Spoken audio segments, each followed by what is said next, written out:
Business means we welcome to the studio Yuka Roy, our business editor. Great to see you, Yuka, as always. Hi, Mark. Days before his signature investment summit, Choose France, the French President Emmanuel Macron, no less, hosted domestic industrial powerhouses in a push for the country to go electric. Well, Mark, bosses from some 200 countries, like car maker Stellantis and utility giant EDF, gathered at the Élysée Palace, signing on to a national pact to join the government's efforts to double the share of electricity in the country's energy mix to 60% by 2030. The president announcing some big private investments at the event. Luke Schrager has the details. For Emmanuel Macron, industrial partners are vital for France's decarbonisation. The French president announced a series of investments into electrification on Tuesday, starting with car maker Stellantis. Stellantis and Mulhouse is set to invest over €1 billion in new funding to produce new generations of electric vehicles from 2029 onwards.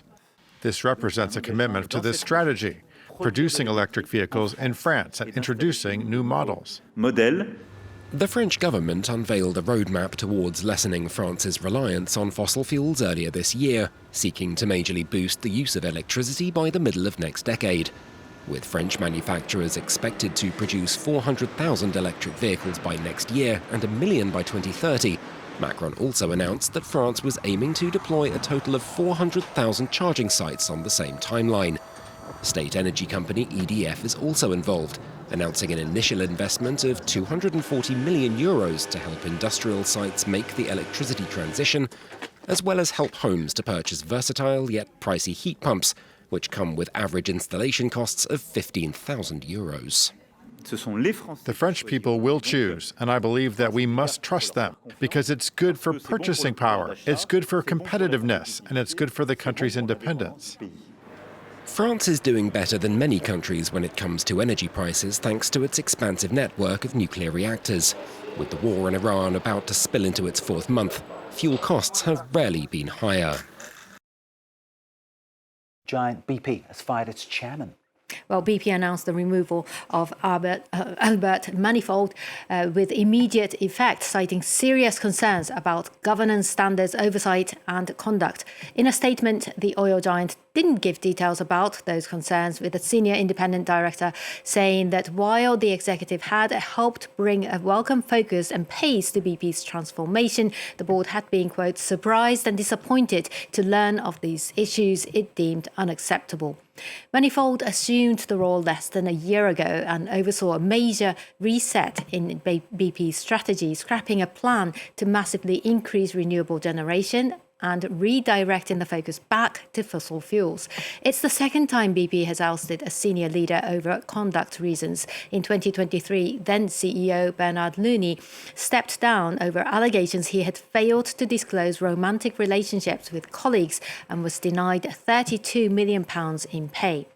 Now, BP's stock plunged as much as 9% immediately after the announcement and ended the day down almost 5%, to be the second biggest loser on the FTSE 100 today. Now, another stock that took a huge hit today was Ferrari. The Italian luxury supercar maker saw its shares plunge more than 8% in Milan after it unveiled its first fully electric model, the Lutti. Even though it can accelerate from 0 to 100 in 2.5 seconds, it apparently failed to impress investors, and its minimalist look, created by former Apple design chief Johnny Ive, faced a social media backlash.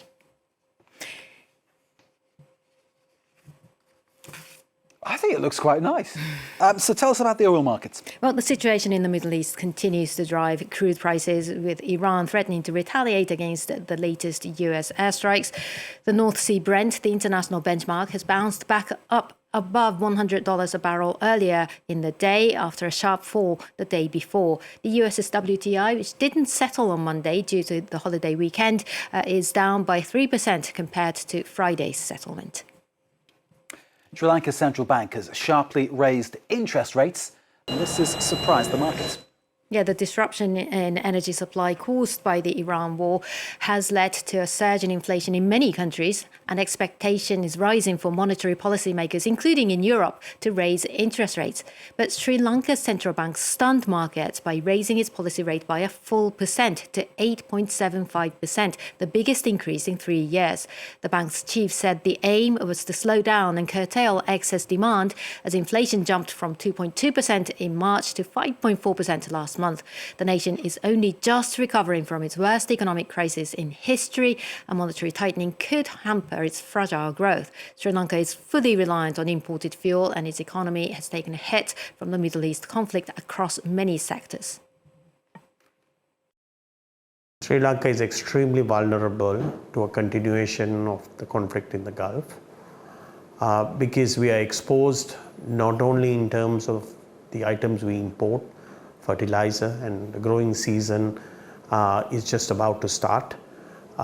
We are vulnerable for our tea exports, which I think about 45% goes to the Middle East. 70% of our remittances, which in total is about 8% of GDP, comes from people who work in the Middle East. And that's all for now from the Business Desk. Yuka, thank you very much. Yuka, back with more business as we go through the evening. Great to see you as always.